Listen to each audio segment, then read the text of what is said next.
Muhammad Ali was driving through rural Georgia when he saw something that made his blood boil, a diner with a whites-only sign in the window.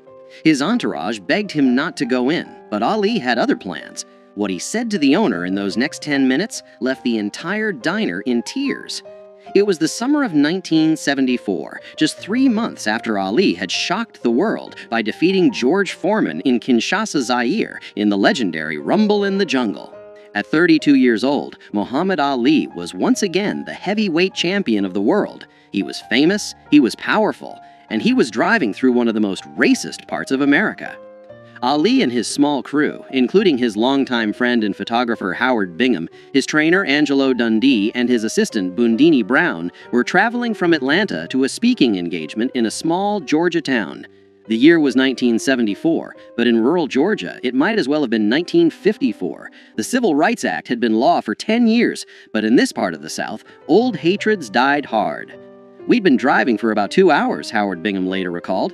"Ali was hungry, and we were looking for some place to eat. Then we saw this diner on the side of the road. It was a small, run-down place called Miller's Diner. The paint was peeling, the parking lot was dirt, and there in the window, plain as day, was a handmade sign that read, 'Whites only, no colored served.' Boondini Brown saw it first. 'Champ, keep driving, that place ain't for us.' But Ali had already stopped the car. He sat there for a moment, staring at that sign, his jaw clenched tight. 'Ali, come on, man,' Angelo Dundee said from the back seat. 'We'll find somewhere else. This ain't worth it.' Muhammad Ali didn't say a word. He just opened the car door and started walking toward the diner. 'Oh no,' Howard Bingham said, grabbing his camera. 'Here we go.' The three men scrambled out of the car and followed Ali. They knew that look on his face. They'd seen it before he walked into the ring. It was the look of a man who had made up his mind, and nothing was going to change it. When Ali pushed open the door to Miller's Diner, the bell above it rang, and every conversation inside stopped dead. There were maybe 15 people in the place, all of them white, all of them staring. Behind the counter stood a large man in his 50s, with a greasy apron and a face that had seen too much sun and too much hate. His name was Earl Miller, and this was his diner. He'd inherited it from his father, who had inherited it from his father. 3 generations of Millers had run this place, and 3 generations had refused to serve black people. Earl Miller's eyes went wide when he recognized Muhammad Ali. For a split second, something that might have been excitement flashed across his face. Then he remembered where he was and who he was, and his expression hardened into stone. "We don't serve your kind here," Miller said, his voice loud enough for everyone to hear. "Can't you read the sign?" The diner was silent. A few customers looked uncomfortable. Others looked eager, like they were hoping for a confrontation. One elderly couple quietly stood up and left. Muhammad Ali walked slowly to the counter, his eyes never leaving Earl Miller's face. When he spoke, his voice was calm, almost friendly. "I can read just fine," Ali said. "In fact, I've read a lot of things. I've read the Constitution of the United States. I've read the Civil Rights Act of 1964. And I've read the Quran, which teaches me that all men are brothers, regardless of the color of their skin." Miller's face reddened. "I don't care what you've read. This is my property, and I got a right to refuse service to anyone I want. Now get out before I call the sheriff." Ali didn't move. Instead, he did something that surprised everyone in that diner. He smiled. "You know who I am?" Ali asked. "Yeah, I know who you are. You're Cassius Clay, the boxer." "Muhammad Ali," Ali corrected gently. "And you're right, I am a boxer. In fact, I'm the heavyweight champion of the world. 3 months ago, I beat George Foreman, a man everyone said couldn't be beaten. I've fought the toughest men in the world, and I've won most of those fights." Miller crossed his arms. "What's your point?" "My point," Ali said, still smiling, "is that I could walk behind that counter right now, and there ain't nothing you could do to stop me. I could knock you out with one punch. I could tear down that sign in your window. I could make you regret every racist thing you've ever said or done." The tension in the diner was thick enough to cut. Miller's hand moved towards something under the counter, probably a baseball bat, or maybe worse. "But I'm not going to do that," Ali continued, his voice still calm. "You know why? Because I'm not here to fight you. I'm here to talk to you. I'm here to ask you a question." Miller's hand stopped moving. "What question?" "I want to know who taught you to hate." For the first time, Earl Miller looked uncomfortable.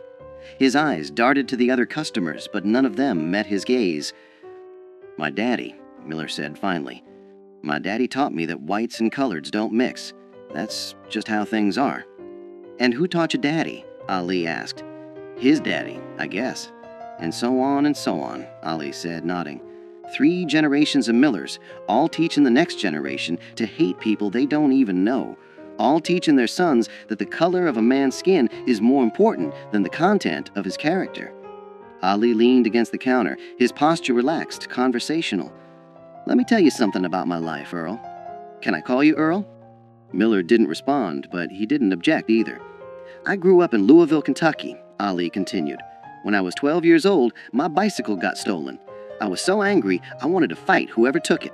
A police officer named Joe Martin told me I better learn how to fight first, so he taught me how to box.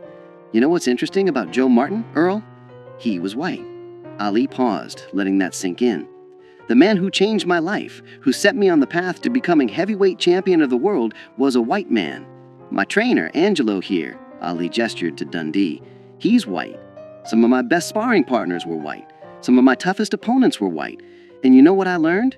White people ain't all the same, just like black people ain't all the same. There's good ones and bad ones in every color." "That's different," Miller muttered. "Those are your people, your work people."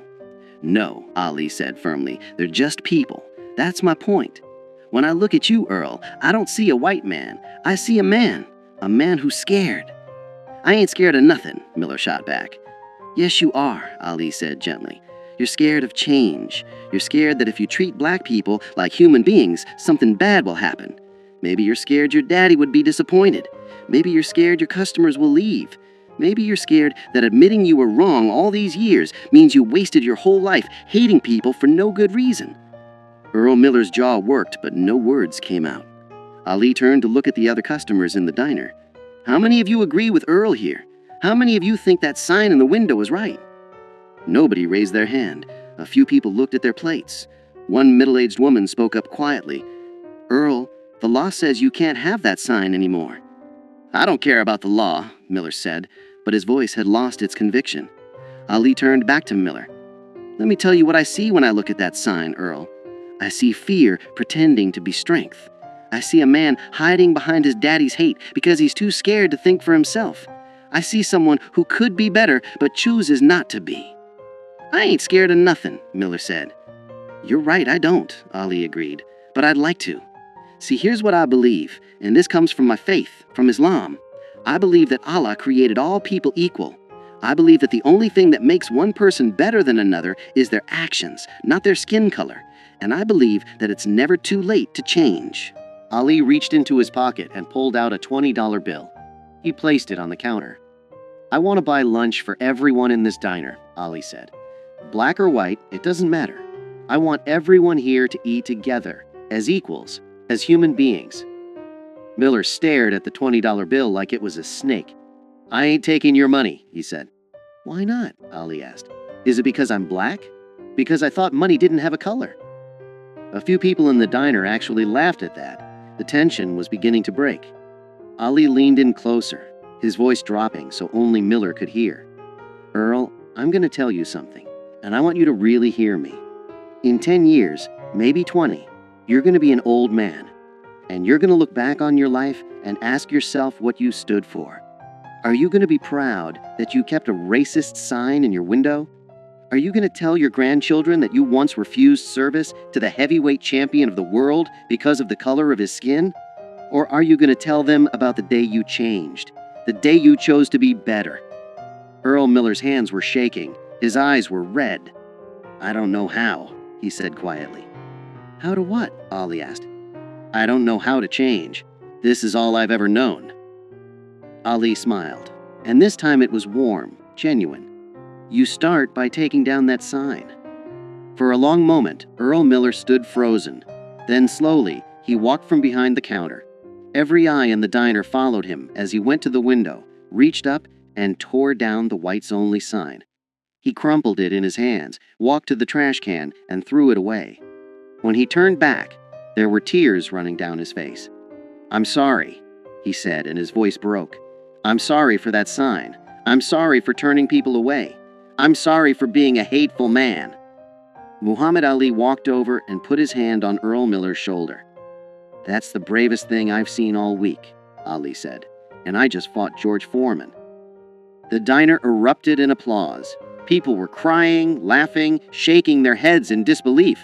Howard Bingham was snapping pictures as fast as his camera would allow. Ali looked at Miller and said, "Now how about that lunch? I'm starving." For the first time in probably 20 years, Earl Miller smiled a real smile. "Coming right up, champ." That afternoon, Muhammad Ali sat at the counter of Miller's Diner and ate a cheeseburger and fries.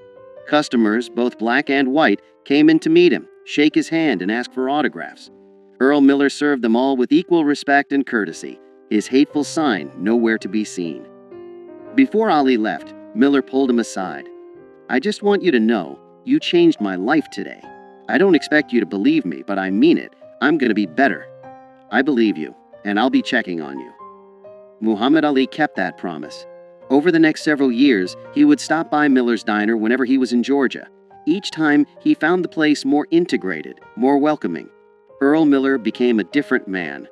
He hired his first black employee in 1975. By 1978, half his staff was black. He became an active member of his local church's integration efforts. In 1980, Earl Miller wrote a letter to Muhammad Ali. In it, he thanked Ali for knocking some sense into me without throwing a punch. He told Ali that he'd told his children and grandchildren the story of that day dozens of times, and that it had become the most important day of his life. "You taught me that strength isn't about hate," Miller wrote. "It's about having the courage to change."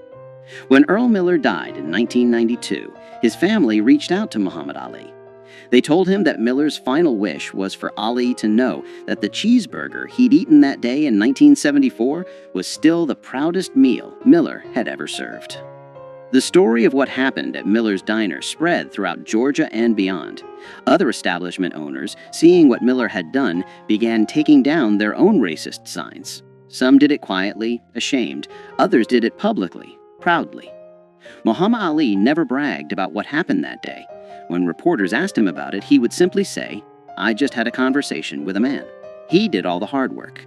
But those who were there knew the truth. Muhammad Ali had walked into a place of hate, armed with nothing but his words, his dignity, and his unshakable belief in the fundamental goodness of people. He had faced down racism not with his fists, but with his humanity. And he had won the kind of victory that matters more than any championship belt. Because anyone can knock a man down with violence, but it takes a true champion to lift a man up with words. Today, the building that once housed Miller's Diner still stands in rural Georgia. It's been converted into a community center. And on the wall, there's a plaque that reads, "On this site in 1974, Muhammad Ali taught us that the most powerful weapon against hate is not a fist, but an open heart." If this story moved you, share it with someone who needs to hear it. Because the fight against hate isn't won in a single moment. It's won in 1,000 small conversations, one changed mind at a time. And sometimes, all it takes is one person brave enough to walk through that door. Muhammad Ali showed us that you don't need to throw a punch to knock out hate. Sometimes all you need is the courage to speak the truth with love.